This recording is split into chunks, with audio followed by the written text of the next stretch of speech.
আল্লাহ তাআলার পবিত্র কোরআনুল কারিমে বলছেন, দুই শ্রেণী মানুষের জন্য আমি আল্লাহর পক্ষ থেকে পুরস্কার, আল্লাহর পক্ষ থেকে দুই শ্রেণী মানুষের জন্য পুরস্কার রয়েছে। একটা হলো যখন বিপদে যখন ধৈর্য ধারণ করে, আর এক শ্রেণীর মানুষ হচ্ছেন সময় মতো 5 ওয়াক্ত নামাজ আদায় করে। আলহামদুলিল্লাহ বলি।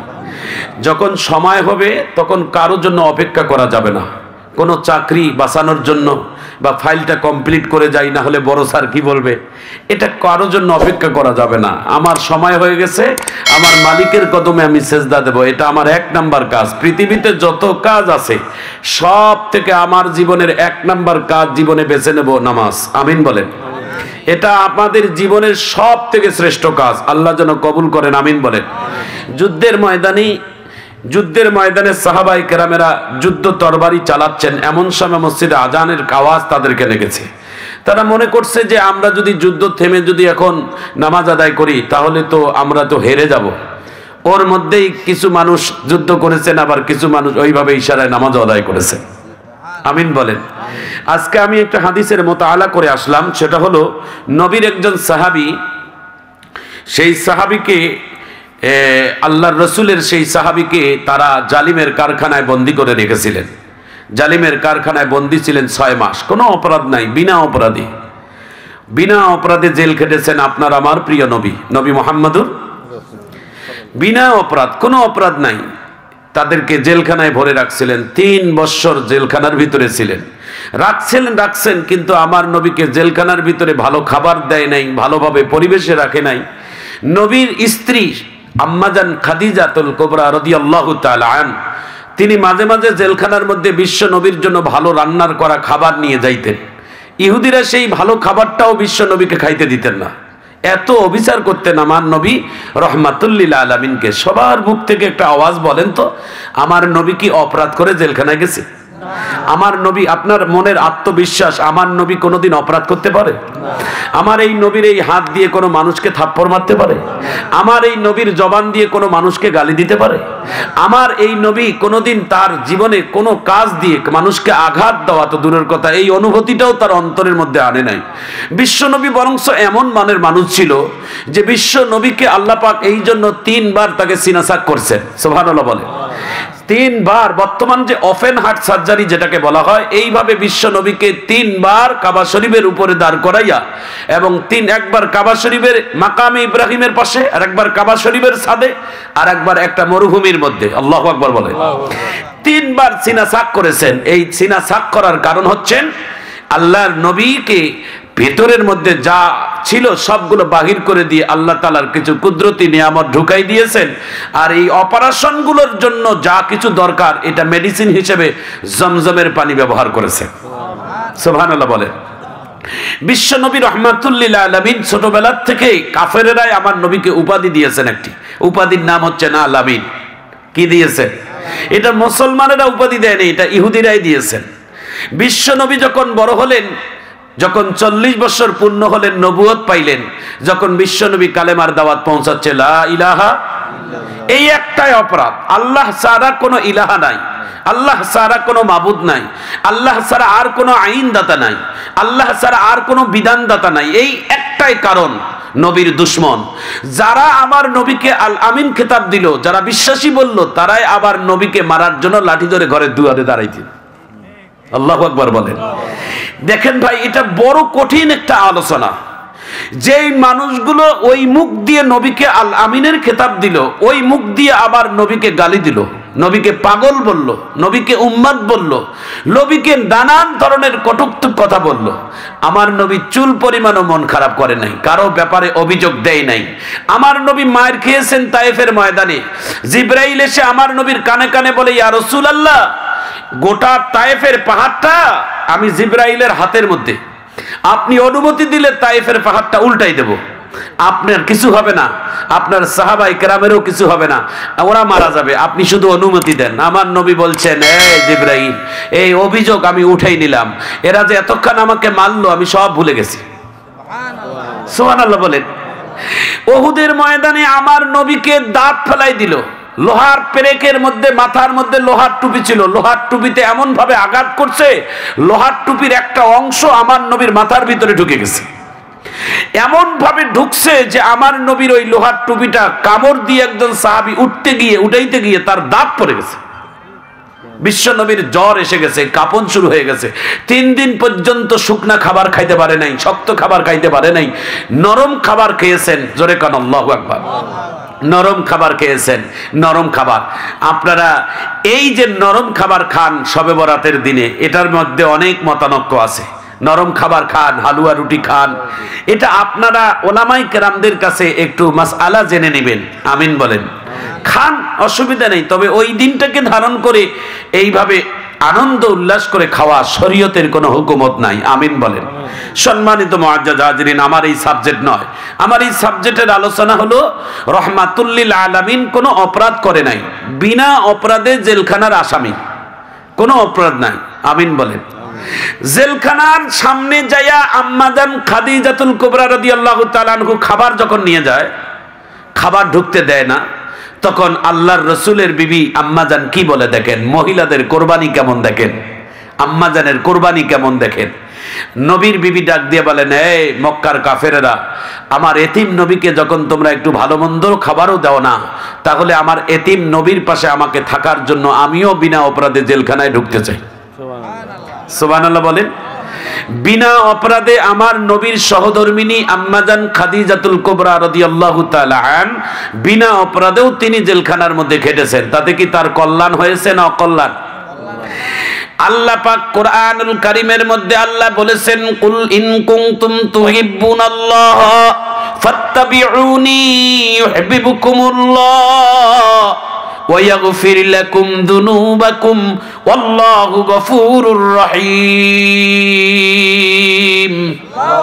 ওয়াল্লাহু গফুরুর রহিম। রাসূলের বিধান মানিবে যখন, আল্লাহ হবে তোমাদের আপন। এ জগতে সারুকি লৌহ কলম সবে হবে তোমাদের আপন। নবীর মহব্বতে যারা চাদর বিছাই দেয়, নবীর মহব্বতে যারা জমিনের মধ্যে সবকিছুই বিলিয়ে দেয়, ওরা ঠকে না, ওরা জিতে যায়। আমিন কর। আবু বকর নবীর মহব্বতে দিতে দিতে দিতে দিতে দিতে দিতে দিতে দিতে ফকির হয়ে গেছে। আবু বকর ফকির, আজকে কিছুই নাই। আবু বকরের আজকে কিচ্ছু নাই। পরনের মধ্যে একটা চটের পাঞ্জাবি, একটা চটের টুপি আর একটা চটের লঙ্গি। মারহাবা কর। মসজিদে নববীর মধ্যে আমার নবীর প্রথম সারির সাহাবী, জান্নাতের মধ্যে সবার আগে যাকে উদ্বোধন করাবেন উম্মতের মধ্যে থেকে, তিনি হচ্ছেন আবু বকর সিদ্দিক। সুবহানাল্লাহ বলবেন না? জান্নাতের প্রথম যিনি উদ্বোধনী হবেন তিনি হচ্ছেন আবু বকর সিদ্দিক। আর নারীদেরকেও বলি, জান্নাতের প্রথম রমণী যিনি সবার আগে জান্নাতে কদম দিবেন, সবার আগে মহিলাদের মধ্য থেকে যিনি সবার আগে জান্নাতে যাবেন। এই জন্য মাঝে মাঝে দুই মহিলা এইভাবে খুতবাতুল আহকামের মধ্যেই তর্কটা আসছে যে এই দুই মহিলা ঝগড়া করতেন, একজন নবীর ছোট বিবি আয়েশা সিদ্দিকা, আর একজন নবীর বড় বিবি, তার নাম হযরতে খাদিজা। সুবহানাল্লাহ বলেন। জান্নাতের প্রথম জান্নাতের উদ্বোধন করবেন যে নারীকে দিয়ে, এই নারীটার নাম শোনার পর আল্লাহু আকবার বলবেন, তিনি আমার নবীর সহধর্মিনী প্রথম বিবি খাদিজাতুল কুবরা। সুবহানাল্লাহ বলেন। নবীকে ভালোবাসার কারণে আল্লাহ তাকে এই মর্যাদা দিয়েছেন। আমিন বলেন। আচ্ছা, আজও আমরা যদি নবীকে মহব্বত করি, আমরা এই মর্যাদাশীল হব কিনা বলেন? আমরা সম্মানিত হব না? আল্লাহ যেন কবুল করেন। আমিন বলেন। ভাইজান আমার, বন্ধুগণ আমার, দিলটাকে নরম করে দেন। আমার আপনার প্রিয় নবী, নবী মুহাম্মদুর রাসূলুল্লাহ সাল্লাল্লাহু আলাইহি ওয়াসাল্লাম জেলখানার ভিতরে বন্দী। আম্মাজান খাদিজা রাদিয়াল্লাহু তাআলা আনহা জেলখানার মধ্যে স্বেচ্ছায় ঢুকে গেছে। আমার আল্লাহ ডাক দিয়ে বলেন, হাবিব, আপনি নবীর জন্য আপনার সহধর্মিনী যে এসে পাশে দাঁড়াইলো, এটা আমি আল্লাহ তাআলা খুশি হয়েছি। এই জন্য আল্লাহ তাআলা খাদিজাকে বড় উপহার দিয়েছে। এত বড় উপহার পৃথিবীতে কোনো নারী পায় নাই। বলে কেমন উপহার? বলে খাদিজার ইন্তেকালের আগে আমার আল্লাহর পক্ষ থেকে খাদিজা সালাম পেয়েছে। জোরে বলেন। আর 2 নম্বর উপহার, আমার নবীর মাধ্যম দিয়ে খাদিজার মৃত্যুর পরে যেই জান্নাতের মালিক হবে, ওই জান্নাতের মহলটা আমার নবীকে মেরাজের রজনীতে আল্লাহ তাআলা দেখাই দিয়েছে। এটা কি ঠাট্টামি কথা? সুবহানাল্লাহ বলবেন না? এটা এত বড় কারণটা হওয়ার কারণটা হলো আল্লাহর রাসূলের ইত্তেবা করা, ভালোবাসা, মহব্বত করা, ভালোবাসা। আমার নবীর অনুসরণ অনুকরণ মানুষের জীবনকে আলোকিত করে দেয়। আমিন কর। এই যুব সমাজ ভাইয়েরা, আজকে তোমরা জীবনে অনুসরণ করো ম্যারাডোনার, তোমরা অনুকরণ করো তোমরা নায়ক নায়িকার। নায়ক নায়িকার স্টাইলের চুল কাটো, অমুক নায়কের স্টাইলে চুল কাটো, অমুক নায়কের স্টাইলে কাপড় সিলাও। নারীরা বলে টেলিভিশনের যেই মডেলেরা যেইভাবে কাপড় আসে সেইভাবে সেই কাপড় তখন মার্কেটে আমদানি হয়। কথা বলেন ঠিক না? এটা এই মডেল আমাদের জান্নাতে নিয়ে যাবে না, বরং জাহান্নামে নিয়ে যাবে। কেন? বলে আমি যখন চুল কাটতে যাব সেলুনে যায় বলবো, এই সেলুনওয়ালা ভাই, আপনি আমার নবীর 3টা তরিকা সুন্নতের চুল কাটা, যে কোনো একটা তরিকার চুল কাটেন। সুবহানাল্লাহ বলেন। আজকে সেলুনের লোকেরা নবীর আদর্শের চুল কাটা কয়টা তরিকা এটাও জানে না। আমিন কর। 3 তরিকায় চুল কাটা মুসলমানদের রাখা জায়েজ। 1 নাম্বার, যেই চুল আপনার মাথায় থাকবে হাত দিয়ে ধরলে ধরা যাবে না, মুট করে ধরা যাবে না। নাম্বার 2, বাবরি রাখেন, বাবরি বড় চুল রাখেন, পিছনে যেন চুল বড় থাকে, এটাও রাখা সুন্নত। নাম্বার 3, একেবারে না, লারিয়া করে রাখেন। এই 3 ধরনের চুল রাখা আমার নবীর সুন্নত। যদি তোমার আমার মাথার মধ্যে নবীর এই সুন্নতের চুলটাও থাকে, এটাও তোমাকে আমাকে জান্নাতে নিয়ে যাইতে পারে। আমিন বলেন, আমিন বলেন। হাদিসের ব্যাখ্যা আমি কথাটা বলি, আপনারা শোনেন। আল্লাহ রাসূল বলছেন, মানুষের ইন্তেকালের পরে যখন মানুষের দেহটা জমিনের যখন নিস্তেজ হয়ে পড়ে থাকে, আল্লাহ পাক একদল ফেরেশতাকে পাঠায় তার শরীরকে সাফ করার জন্য। সার্চ করো তো আমার বান্দার শরীরে কি কি পাওয়া যায়। সার্চ করে দেখবে বান্দার ডান পকেটের মধ্যে মেসওয়াক, সুবহানাল্লাহ বলেন। বাম পকেটের মধ্যে টিস্যু। টিস্যু কেন? পেশাবের নাপাক থেকে আমার বান্দা বাঁচতে চায়। আমিন কর। এই মুসলমান যুবক ভাইয়েরা, তোমাদের উদ্দেশ্যে বলি, আমার মা বোনদের উদ্দেশ্যেও বলি, আজকে সব থেকে বড় গুনাহ আল্লাহ তাআলার কাছে 2 ধরনের গুনাহ আমাদের সমাজে সব থেকে বেশি, যুব সমাজ বেশি লিপ্ত। নাম্বার 1, পেশাবের নাপাক থেকে আমরা বাঁচতে চাই না, এটা বড় গুনাহ, এটা বড় গুনাহ। নাম্বার 2, পুরুষের টাকনির নিচে কাপড় যায়, মহিলার টাকনির উপরে কাপড় আসা, এটা বড় ধরনের 2 ধরনের গুনাহ। আমিন কর। যে সমস্ত নারীরা টাকনির উপরে কাপড় পরিধান করেন, পায়জামাগুলো টাকনির উপরে, এই সমস্ত নারীদের কবরের আযাব সবথেকে বেশি ভয়ঙ্কর হবে। আর যেই সমস্ত পুরুষের টাকনির নিচে কাপড় থাকবে, এদের কবরের আযাব বড় ভয়ানক হবে। আর পেশাবের নাপাক থেকে যারা বাঁচবে না, পেশাবের নাপাক থেকে যারা বাঁচবে না, তাদের জন্য ভয়াবহ আযাব হবে। এর থেকে একটা হাদিস আপনাদের কাছে শোনাই, ঈমানকে জাগ্রত করার জন্য। আমিন কর। শুনবেন? একটু হাত তুলে আল্লাহু আকবার বলেন। আল্লাহর নবী একবার সাহাবায়ে কেরামকে নিয়ে হাঁটছিলেন। 2 কবরের মাঝখানের পাশে দাঁড়িয়ে আমার নবী একটা কবরের দিকে তাকিয়ে থাকলেন। নবীর সাহাবী বললেন, ইয়া রাসূলুল্লাহ, ইয়া হাবিবাল্লাহ, এই কবরের পাশে দাঁড়িয়ে আপনি কেমন যেন, শরীরটা আপনার চেহারাটা কেমন যেন রং হয়ে গেল। আল্লাহর নবী বলেন, এই কবরের ওয়ারিসকে একটু ডাকো তো। নবীর সাহাবী কবরের ওয়ারিসদেরকে ডেকে আনলেন। আনার পর বললেন, তোমার এই কবরের ওয়ারিস? বলে হ্যাঁ। বলে আমি বিশ্বনবী যাচ্ছিলাম, তার কবরের আযাব শুনছিলাম। 2টি কারণে কবরের আযাব হচ্ছিল। 1 নাম্বার, পেশাবের নাপাক থেকে বাঁচার না কারণ এটাও একটা আযাব। 2 নম্বর, এই পুরুষ মানুষটার টাকনির নিচে কাপড় ছিল। এই মুসলমান যুব সমাজ, বাংলাদেশের অনেক বড় অফিসার দেখবেন, অনেক বড় মেডিকেল সায়েন্সের ডাক্তার দেখবেন, ফুল প্যান্ট পরছে কিন্তু টাকনির উপরে কাপড় রাখছে, ফুল প্যান্ট পরছে টাকনির উপরে কাপড় রাখছে। এই জন্য এই গুনাহ থেকে আল্লাহ তাআলা আমাদের সকলকে যেন হেফাজত করেন। আমিন বলেন।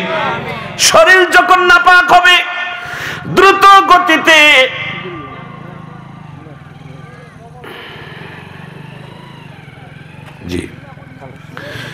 দ্রুত গতিতে আপনি পাক হয়ে যাবেন। আল্লাহর রাসূল বলেন, যখন তুমি উযু করতে বসবা পাক হয়ে যাবা, যখন তুমি উযুখানায় বসবা উজুর পানি যখন তুমি হাতে লাগাবা, মুখে লাগাবা, নাকে লাগাবা, যখন তুমি হাতে লাগাবা, মাথা মাসে করবা, পা ধুবা, আল্লাহর নবী বলেন তুমি যখন উজুর পানি শরীরের মধ্যে লাগাবা, তোমার যেই অঙ্গের মধ্যে উজুর পানিগুলো লাগবে, ওই উজুর পানি ধুয়ে ধুয়ে যেমন শরীরের থেকে চলে যাবে, ওইভাবে তোমার জীবনের ওই অঙ্গটার গুনাহ আল্লাহ তাআলা পরিষ্কার করে দিবে।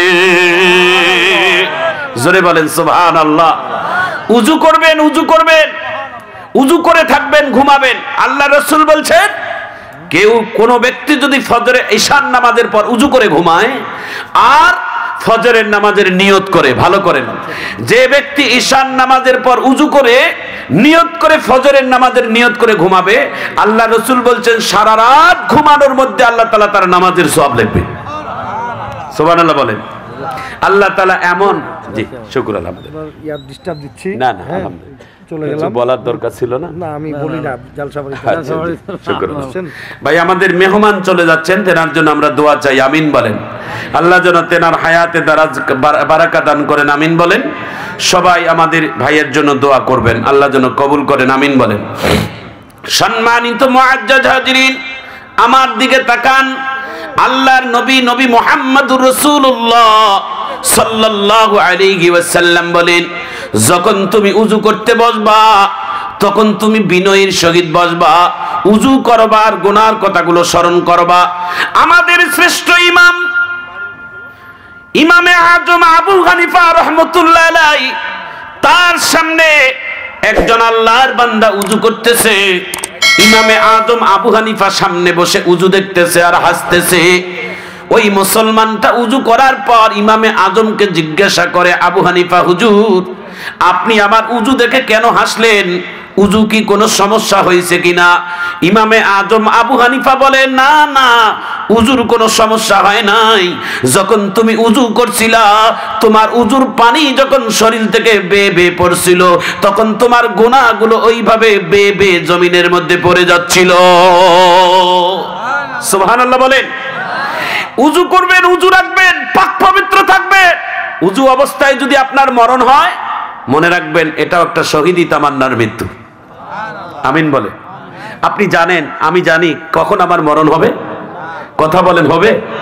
আজকে আমাদের, গতকালকে আমাদের বাংলাদেশের ঐতিহাসিক একটা যুব সমাজের বক্তা, ইসলামিক স্কলার, যার জন্য গোটা বাংলাদেশের যুব সমাজ পাগল, আমাদের আমির হামজা ভাই, আমাদের দিনাজপুরে আসার কথা, রোড অ্যাক্সিডেন্টে তার গাড়িটা মেসমার হয়ে গেছে। গত 7-8 দিন আগে আমারও একটা মাহফিল ছিল, সেদিন কুড়িগ্রাম জেলা উলিপুর থানা, দ্রুত গতিতে যাচ্ছিলাম চিলমারির দিকে প্রাইভেট কার নিয়ে।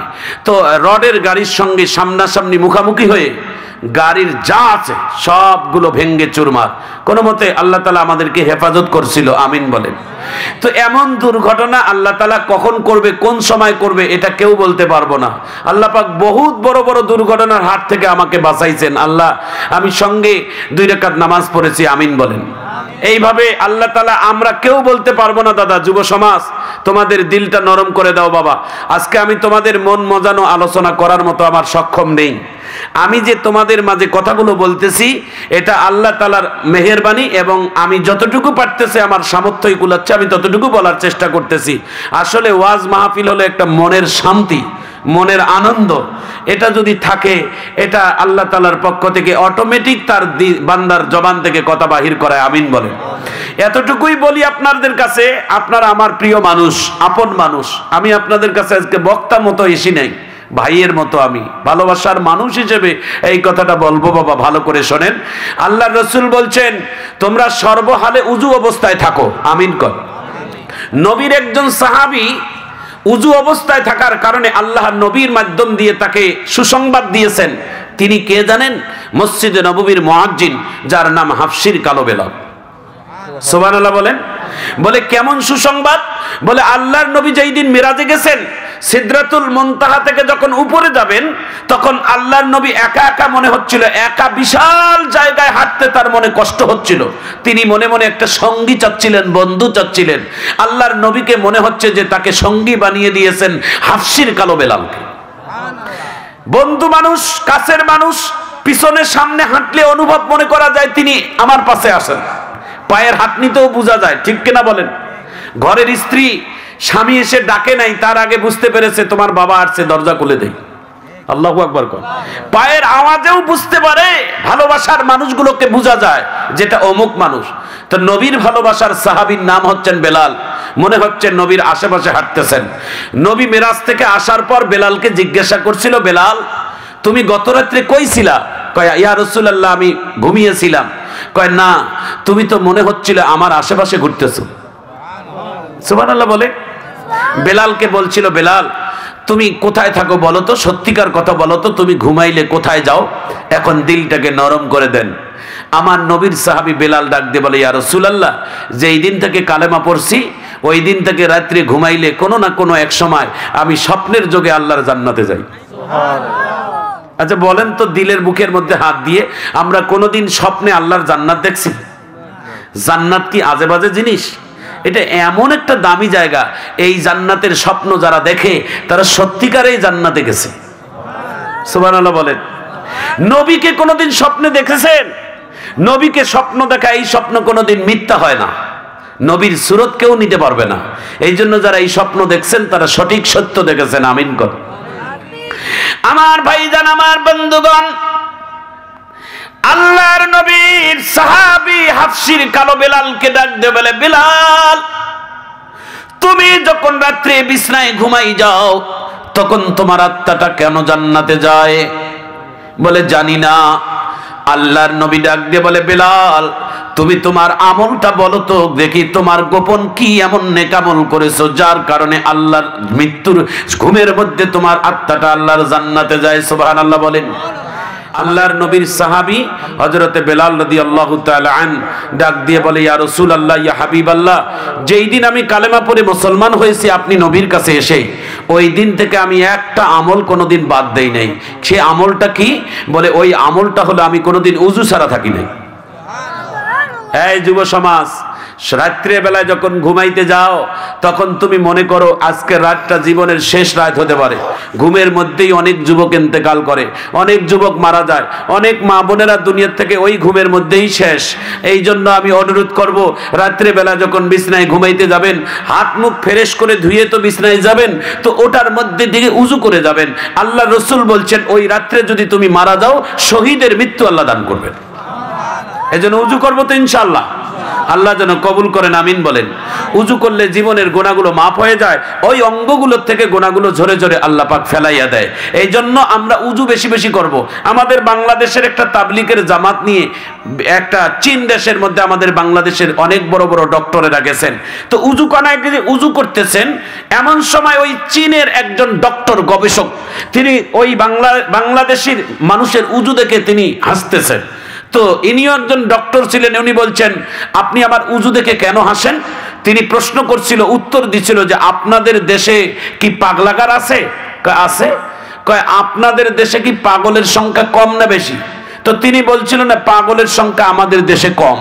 বলছে এই জন্যই কম, আমি হলাম উজু নিয়ে গবেষণা করতেছি আজকে 18 বছর যাবত। মানুষের পাগল ম্যাক্সিমাম হয় কি কারণে জানেন? ওই ডক্টর বলছিলেন, গবেষক বলছিলেন যে যারা 5 বার নামাজের মধ্যে 5 বার উজু করে, উজুর মধ্যে একটা পানির অংশ এই ঘাড়ের এই উপরটাতে মাসেহে করে, এই রকের মধ্যে এই ঘাড়ের এই সাইডগুলোতে কিছু সূক্ষ্ম সূক্ষ্ম রগ আছে, এই রগগুলোর মধ্যে যখন 5 বার পানি দিয়ে ভিজানো থাকে, এই উজু করার কারণে আল্লাহ তাআলা তার মস্তিষ্ককে ঠিক রাখে। সুবহানাল্লাহ বলেন। এই জন্য যারা বেশি বেশি উজু করবেন আল্লাহ তাকে বেশি বেশি সুস্থ রাখবেন, আমিন বলেন। এই জন্য যারা বেশি বেশি উজু করবেন আল্লাহ তাআলা তার গুনাহমুক্ত করে দিবেন। যে ব্যক্তি বেশি বেশি উজু করবে আল্লাহ তাআলা তার প্রতি বেশি খুশি হয়। এই জন্য উজু করব ইনশাআল্লাহ। আল্লাহ যেন কবুল করেন, আমিন বলেন। আমার ভাইয়ারা, আমার বন্ধুরা, শেষবারের মতো কথাটা আপনাদের দিলের হাত কাছের কাছে আমি অনুরোধ করে যাই। আপনার আমার প্রিয় নবী, নবী মুহাম্মদুর রাসূলুল্লাহ সাল্লাল্লাহু আলাইহি ওয়াসাল্লামের সাহাবী জেলখানার ভিতরে 6 মাস বন্দী ছিলেন। কথাটা শুরুতেই বলছিলাম। এই সাহাবীটার নাম ছিলেন হযরতে খাব্বাব রাদিয়াল্লাহু তাআলা। 6 মাস জেলখানার একটা মুরগির খামার যেমন, মুরগির গুন্ডিয়া যেমন, সেইভাবে একটা জেলখানার ভিতরে বন্দী করে রাখছিলেন। রাত্রের বেলা ক্ষুধা লাগলে খাবার দিতেন, হালাল খাবার নয়।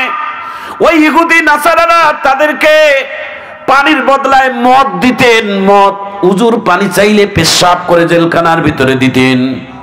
এরে মুসলমান, আল্লাহর বান্দা খিদা নিয়ে যখন জেলখানার কাছে এসে খাবারের সামনে এসে তাকায়, হারাম খাবার দেখে আকাশের দিকে তাকিয়ে বলে, মালিক, জেলখানার ভিতরে না খাইয়া মরবো, তবু হারাম খাবার আমার পেটে দেব না, আমি হারাম খাবার আমার পেটে দেব না, আমি না খেয়ে মরবো। আল্লাহর বান্দা খাব্বাব যখন রাত্রে বেলা ক্ষুধার যন্ত্রণায় জেলখানার মধ্যে কথা আল্লাহর জিকির করতে করতে যখন ঘুমিয়ে যায়, জেলখানার প্রহরী বলে, আমি নিজের মুখে নিজের চোখে দেখছি, ওই খাব্বাব যখন ঘুমিয়ে যায় মুখটা হা করে থাকে, ঘুমের মধ্যে দেখি আল্লাহর বান্দা নবীর সাহাবী মুখটা নাড়ায়। সকালবেলা তাকে ডাকে বলি, ও সাহাবী, তোমার ক্ষুধার্ত মানুষ মনে হয় না, তুমি যে এতদিন না খেয়ে আসো এইরকম তো কোনো কষ্ট মনে হয় না, কেন মনে হয় না? বলে, যখন আমি রাত্রে এইভাবে হা করে ঘুমিয়ে যাই, আল্লাহর ফেরেশতারা জান্নাত থেকে ফলমূল আমার মুখে ঢুকাইয়া দিয়ে যায়। সুবহানাল্লাহ, জোরে কোন। আল্লাহর বান্দাকে এইভাবে 6 মাস পর্যন্ত কারাগারে বন্দী করে রেখেছে।